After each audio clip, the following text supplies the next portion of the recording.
DL रेडचंद। तो कैसे हैं आप सब? उम्मीद है आप सब बढ़िया होंगे और मजे में होंगे। मेरा नाम है मुदस्सिर, मैं हूं बशर। सो गाइस, आज की वीडियो काफी ज्यादा कमाल की होने लगी है, बहुत ज्यादा ये वीडियो रिक्वेस्टेड है। तो वीडियो को मैं आपको सबसे पहले टाइटल बताता हूं, वो है why the west has started copying India. मतलब वेस्टर्न कंट्रीज हैं जो आजकल वो इंडिया को इतना ज्यादा कॉपी क्यों कर रही हैं। हर चीज में देखा जाए बाकी वो कॉपी करना उन्होंने स्टार्ट कर दिया।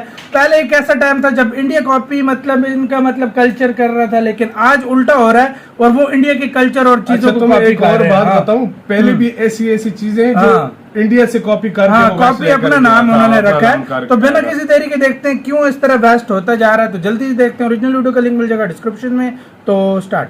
हेलो फ्लोनर्स, दिस इज निकिता और जरा ये सुनो। साल 1984 में a British turn American citizen और राइस टेक कंपनी का सीईओ रॉबिन एंड्रयूज ने हमारे ट्रेडिशनल बासमती को अपने अमेरिकन राइस के साथ क्रॉस करके उसका एक हाइब्रिड बनाया, टेक्समती राइस, जिसे उसने अपना यूनिक राइस बताकर हर साल करीब उससे $7 मिलियन का भारी मुनाफा कमाया।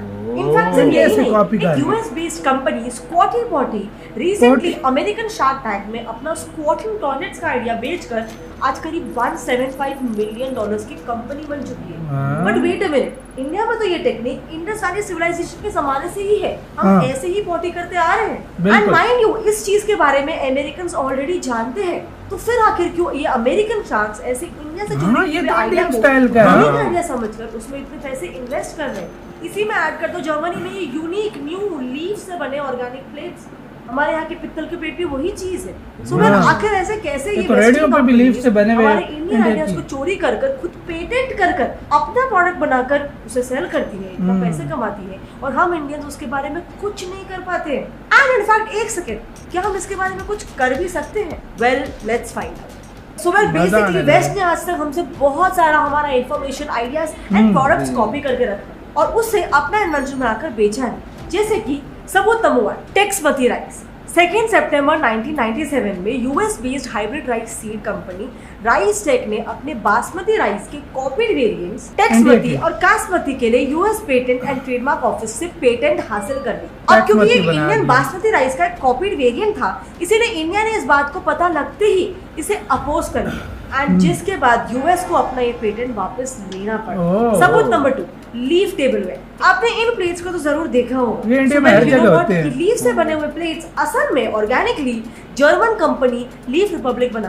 एंड ऐसा मैं नहीं कह रही हूँ, बल्कि 2016 में उन्होंने ही ये क्लेम किया है। उन्होंने ऐसे लीफ प्लेट्स को इनोवेटिव कलेक्शन ऑफ टेबलवेयर कहकर कई लीफ यूटेंसिल्स लॉन्च किए with a price of around 800 से 1000 रुपया पर यूटेंसिल। आई मीन हमारे इंडिया में 1 से 1.5 रुपए में या फ्री में खाने में। बेसिकली यानी आइडिया हमारा, लेकिन प्रॉफिट तो हमारा। सबूत नंबर 3, योगा। अब मुझे एक बात बताओ, दुनिया के सबसे पहले योगी कौन थे? Any guesses? Well, it was Lord Shiva, who is also called the आदि योगी। एंड माइंड यू, ये मैं नहीं बल्कि हमारे एंशिएंट इंडियन सेज पतंजलि ने कई हजार साल पहले अपनी योगा सूत्र नाम के एक एंशिएंट हिंदू टेक्स्ट में लिखा है खुद। आज योगा एक $6 बिलियन की इंडस्ट्री बन चुकी है, with westerners first selling it as a spiritual training, ताकि नॉन हिंदूज भी इसे बिना किसी झिझक के प्रैक्टिस कर सकें। But now they start selling it without spirit training, like ganja yoga, dog yoga या फिर गोट योगा एंड ताकि बेसिकली गधे और गंजेड़ियों से भी पैसे कमाए जा सके। सबूत नंबर 4,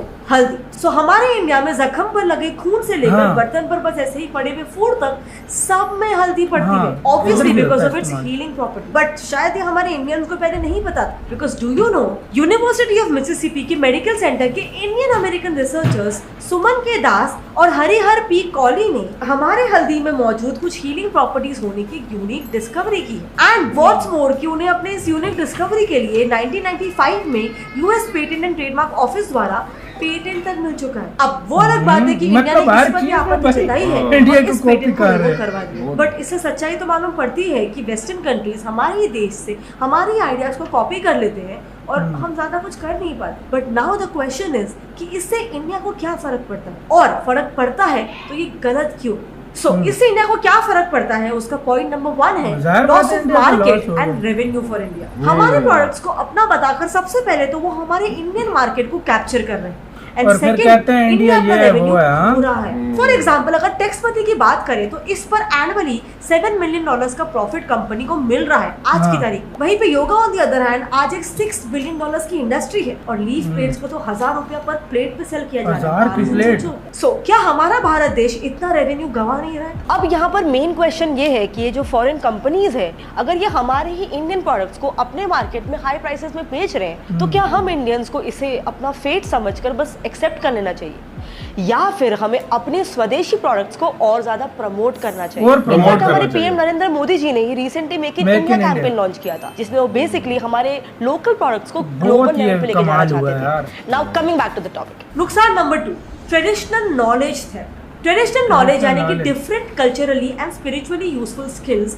टेक्निक एंड प्रैक्टिसेस जिन्हें कोई भी कम्युनिटी में generation to generation pass on किया जाता है। इस ट्रेडिशनल नॉलेज का कमर्शियल यूज करना इस ट्रेडिशनल नॉलेज का थेफ्ट होना। एंड वेस्टर्न कंट्रीज हमारे कई सारे ट्रेडिशनल नॉलेज का यूज कमर्शियली कर रहे हैं। जैसे कि बेस्ट एग्जांपल एक यूएस बेस्ड फर्म है, उन्होंने अपने सो कॉल्ड इन्वेंशन स्क्वाटी पॉटी जो कि बेसिकली एक इंडियन स्टाइल टॉयलेट है उसके सेल से आज बिजनेस की वर्थ $175 मिलियन हो चुकी है। नुकसान number 3, biopiracy and scientific colonialism. जब रिसर्चर्स लोकल पीपल के पर्टिकुलर प्लांट, एनिमल और केमिकल कंपाउंड की ट्रेडिशनल नॉलेज को अपने कमर्शियल गेन्स के लिए without any legal permission use करते हैं उसे बायोपायरेसी कहा जाता है। अब हिस्टोरिकली इस बायोपायरेसी को कोलोनियलिज्म से लिंक किया गया है क्योंकि कोलोनाइजर्स कोलोनाइज्ड कंट्री से उनके रिसोर्सेज एंड आइडियाज को फोर्सिबली लेकर अपने देश जाते थे और उसका कमर्शियल यूज करके ज्यादा पैसा कमाते थे। अब इसका बेस्ट एग्जांपल है brahmi, an Indian creeper plant as a memory enhancer,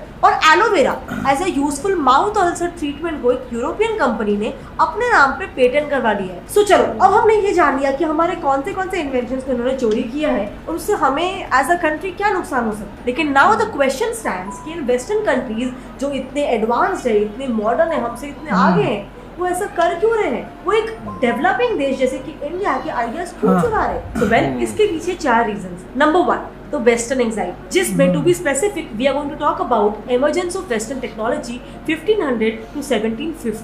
so starting off 16th century से वेस्टर्न कंट्रीज में social, political, religious and intellectual changes होने शुरू हो गए थे। सो जहां एक तरफ यूरोप में एक नेशन स्टेट यानी कि नेशनलिज्म की फीलिंग बिल्डअप हो रही थी, वहीं दूसरी ओर रेनेसेंस जैसे मॉडर्नाइजेशन की आइडियाज पूरे यूरोप में फैलने लगे थे एंड जिसकी वजह से ही वहां पर इंटेलेक्चुअल डेवलपमेंट भी हुआ। अब इस इंटेलेक्चुअल डेवलपमेंट से नई टेक्नोलॉजीज डेवलप होनी शुरू हो गई। सबसे बड़े चोर तो ये ब्रिटिश थे। एडवांसमेंट्स के दम पर यूरोपियन पावर्स ने पूरी दुनिया पे राज किया, वो भी अपने शिप्स एंड फायर आर्म्स के बलबूते पे। Now this happened to the point कि 1750 के इंडस्ट्रियल रेवोल्यूशन के बाद decade by decade European powers economically strong होते चले गए। So now this entire situation eventually led to our second point. Point number 2, west supremacy. Industrial revolution से mild strong industrial growth ने west को economically एक head start दे दिया था, जिसकी वजह से वेस्टर्न कंट्रीज हर sphere like science and technology, defence, education सब में आगे बढ़ चुके थे एंड इसीलिए ये वेस्टर्न कंट्रीज की पूरी वर्ल्ड में सुप्रीमेसी और डोमिनेंस एस्टैब्लिश हो गया। बट फिर आया कहानी में एक ट्विस्ट, फिर हुए वर्ल्ड वॉर्स जिन्होंने सिंगल दुनिया को बाइपोलर वर्ल्ड में तब्दील कर दिया एंड जिसके बाद वर्ल्ड में सिर्फ 2 सुपर पावर्स डोमिनेट करने लगे थे, सोवियत रशिया और यूएस। बट फिर इसके बाद हुआ एक और ट्विस्ट, ये बाइपोलर दुनिया में एक और तब्दीली आई और सोवियत रशिया के डिसइंटीग्रेशन से दुनिया बाइपोलर से यूनिपोलर बन गई with USA dominating the game right now. Now point number 3, change of power balance and Thucydides trap. So इसके बाद यूएसए सुप्रीमेसी को मेंटेन नहीं कर पा रहा था और 21st सेंचुरी के 2 डेकेड्स पास होते होते वर्ल्ड का पावर बैलेंस चेंज होता नजर आ रहा है, जहां पे यूएसए की सॉफ्ट पावर को चाइना एंड इंडिया जैसे एशियन कंट्रीज स्लोली रिप्लेस कर रहे थे। And exactly here lies our answer, क्योंकि इसी की वजह से यूएस को एंजाइटी हो रही है, क्योंकि इसकी वजह से यूएस की वर्ल्ड पर अपनी पकड़ छूट गई। इनफैक्ट स्कॉलर ग्राहम एलिसन ने कहा है कि यूएस थुसिडिडस ट्रैप में फंसता जा रहा है। ये थ्योरी एंशिएंट हिस्टोरियन थुसिडिडस के पेलोपोनेशियन वॉर के ऊपर बेस्ड है। इस थ्योरी के अकॉर्डिंग एक राइजिंग पावर के राइज होने की वजह से रूलिंग पावर को रिप्लेस होने का थ्रेट महसूस होना शुरू हो जाता है एंड फिर वो अपनी पोजीशन को मेंटेन करने के लिए वायलेंट क्लैशेस तक कर सकता है। एंड वी ऑल बिलीव कि इसीलिए वेस्ट इतना प्रोएक्टिव हो रहा है, इतना रिएक्टिव हो रहा है, और वो बेसिकली अपनी सुप्रीमेसी नहीं खो रहे, इसीलिए वो हेजीमनी मेंटेन कर रहा है। अब इसमें एक पॉलिटिकल साइंटिस्ट रॉबर्ट गिलपिन ने अपने रिसर्च में यूएस को 3 सजेशन दिए। नंबर 1, डिफेंसिव प्रोटेक्शनिस्ट, यानी अपनी होम कंट्री में इंपोर्ट्स को रोकना। Number 2, fragmentation of the international system. Number 3, rejuvenation, मतलब बेसिकली अपने इनोवेटिव टेक्नोलॉजी से मार्केट को कैप्चर करना। गिलपिन कहते हैं कि इस थर्ड ऑप्शन का 1980s में रीगन एडमिनिस्ट्रेशन ने भी सक्सेसफुल यूज किया था एंड अभी फिर से यूएस स्ट्रैटेजी को इम्प्लीमेंट करते हुए दिख रहे हैं, जिसमें माइंड यू उनकी मदद प्राइवेट प्लेयर्स कर रहे हैं। इस रेस में बेसिकली यूएस कंपनीज इंडिया जैसे डेवलपिंग कंट्रीज से ट्रेडिशनल नॉलेज थेफ्ट करके अपने यहाँ न्यू प्रोडक्ट्स लॉन्च करने के लिए यूज कर रहे हैं। इनफैक्ट ब्राजीलियन स्टडीज भी ये कहती है कि यूएस के पास रिजुविनेशन ही बेस्ट ऑल्टरनेटिव है, जिससे वो टेक्नोलॉजिकल एडवांसमेंट भी करे, जिससे वो टेक्नोलॉजिकल इनोवेशंस भी करे और अपनी हेजीमनी भी बनाए रखे। सो अब एक और क्वेश्चन है, अगर ये वेस्टर्न कंट्रीज जैसे दूसरे कंट्रीज का ट्रेडिशनल नॉलेज चुरा रही है,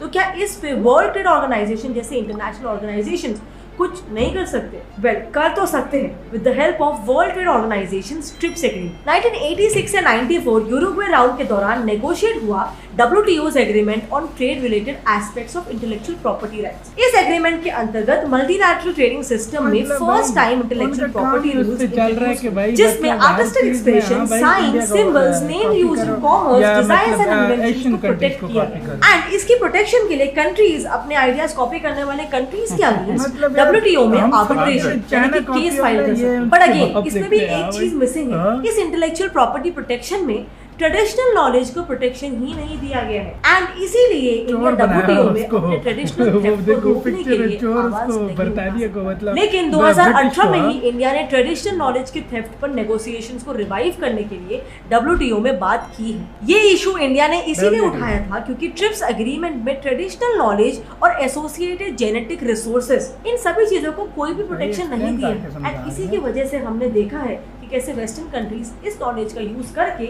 मिलियंस ऑफ डॉलर्स छाप रहे। इसी पर जॉइंट सेक्रेटरी सुधांशु पांडे का कहना था कि ट्रिप्स CBD लिंकेज सिर्फ इंडिया के लिए ही नहीं बल्कि बाकी डेवलपिंग कंट्रीज के लिए भी उतना ही इम्पोर्टेंट है, क्योंकि इस चीज से बायोपायरेसी जैसा एक इम्पोर्टेंट इशू एड्रेस होगा एंड ट्रेडिशनल नॉलेज और एसोसिएटेड जेनेटिक रिसोर्सेज को पेटेंट नहीं देने की लॉन्ग टाइम डिमांड जो कंट्रीज के बीच ऑलरेडी एग्जिस्ट करती है वो भी फुलफिल हो जाए। बट ये तो हुआ गवर्नमेंट की करने के बाद, लेकिन ऐसे में जो हम इंडियन सिटीजन्स कर सकते हैं वो है सबसे पहले प्रमोट इंडियन कल्चर। बिल्कुल, दूसरे अकॉर्डिंग टू एडुमीडिया सर्वे आज के समय में अराउंड 72% इंडियन बच्चे वेस्टर्न क्लोथिंग पहनना पसंद करते हैं। इनफैक्ट यही नहीं, आज न्यूज से लेकर एप्पल के आईफोन तक हमें सभी वेस्टर्न कंट्रीज के प्रोडक्ट्स को बस ब्लाइंडली ट्रस्ट करने की आदत पड़ चुकी है, जबकि वेस्टर्न कंट्रीज में ऐसा माइंडसेट है कि उन्हें इंडिया के तरफ से दिक्कत है। तो अब मुझे बताओ, क्या ऐसे सिचुएशन में देशभक्ति और नेशनलिज्म और देश के कल्चर को प्रमोट करना क्या ये सिर्फ हमारे इंडियन गवर्नमेंट का काम है एंड हम जैसे यूथ की कोई जिम्मेदारी इसमें नहीं है? इसके बारे में आपका क्या कहना है? इसी के साथ हुई गाइस ये वीडियो खत्म। ओरिजिनल वीडियो का लिंक मिल जाएगा आप लोगों को। एक बात बताऊं, बहुत अच्छे से एक्सप्लेन किया और भाई इसमें मैं आपको बताऊं ना,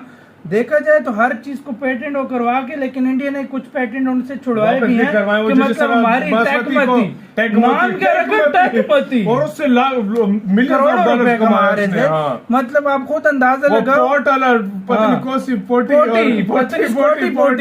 मतलब नाम भी क्या मात्र 175 मिलियन की उसकी मार्केट हो गई थी। बिल्कुल, और वो अलग इंडिया से योगा से लेकर, मतलब यार उन लोगों ने देखा जाए इंडिया की हर इंडस्ट्री को उठाया हुआ है। मतलब देख पत्तों की वो जो इंडिया में फ्री मिलती है उधर 1000 रुपए की मिल रही है, फ्री में डाल कर दे देते हैं वो, उधर 1000 रुपए की प्लेट मिल रही है। प्लेट आइडिया लगा। और दूसरी एक बात मैं बताऊं, वाकई यार इंडिया ने मेक इन इंडिया वाला सिस्टम स्टार्ट किया था और वाकई में यार आजकल ऐसा सिस्टम हुआ है ना, अब जो भी यूथ है चाहे पाकिस्तान किसी भी देश का तुम उठाकर देख लो, वो वेस्टर्न कंट्रीज के फॉलो करना स्टार्ट कर लिया। उनका ड्रेस उनका देख लो, मोबाइल देख लो, हर चीज देख लो। और अभी मुझे ऐसा लग रहा है कि इंडिया ऐसा ऐसा अपने कल्चर की तरफ आ रहा है, मतलब बहुत फॉलो हो गया अब अपने कल्चर और इंडिया का कल्चर अब उधर प्रमोट हो रहा है वेस्टर्न कंट्रीज में हो रहा है। ये बात देखी जा रही है।